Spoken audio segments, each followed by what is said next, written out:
श्री स्वामी समर्थ, जय स्वामी समर्थ, श्री स्वामी समर्थ, जय स्वामी समर्थ. श्री स्वामी समर्थ महाराजांच्या नामस्मरणाने आजच्या व्हिडिओला सुरुवात करते. तर आजच्या व्हिडिओमध्ये तुम्हाला आषाढी अमावस्यानिमित्त काय उपाय करायचा आहे ते सांगणार आहे. उद्याचा आषाढी अमावस्या आहे, तर घरातील नकारात्मक ऊर्जा जाण्यासाठी, घरात सकारात्मक ऊर्जा येण्यासाठी काय काय उपाय करायचे त्यावर मी छोटासा व्हिडिओ बनवला आहे. आवडला असेल तर लाईक करा, शेअर करा, सबस्क्राईब करा.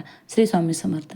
तर उद्या अमावस्यानिमित्त काय करायचं, तर घरातील साफसफाई करून घ्यायची, कुठे जाळे जळकुटे असेल तर ते काढून घ्यायचे आहेत. नंतर घरातील पडशी पुसून घ्यायची आहे.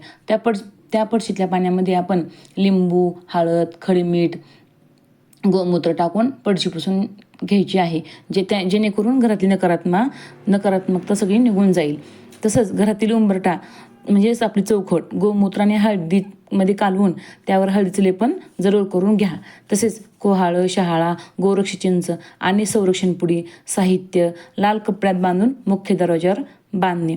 तसंच एक नारळ घ्या, तो नारळ 7 वेळा उतारा करून आपल्या घरावरून फेकून द्या. घरच्या व आपल्या सुरक्षिततेसाठी उजव्या हातामध्ये पिवळी मोहरी घेऊन 11 वेळेस काल भैरवाष्टक स्तोत्र व 11 वेळा वल्गासुक्त म्हणून घरात व घराच्या बाहेर टाकल्याने घरातील वाईट शक्तीपासून आपले संरक्षण होते.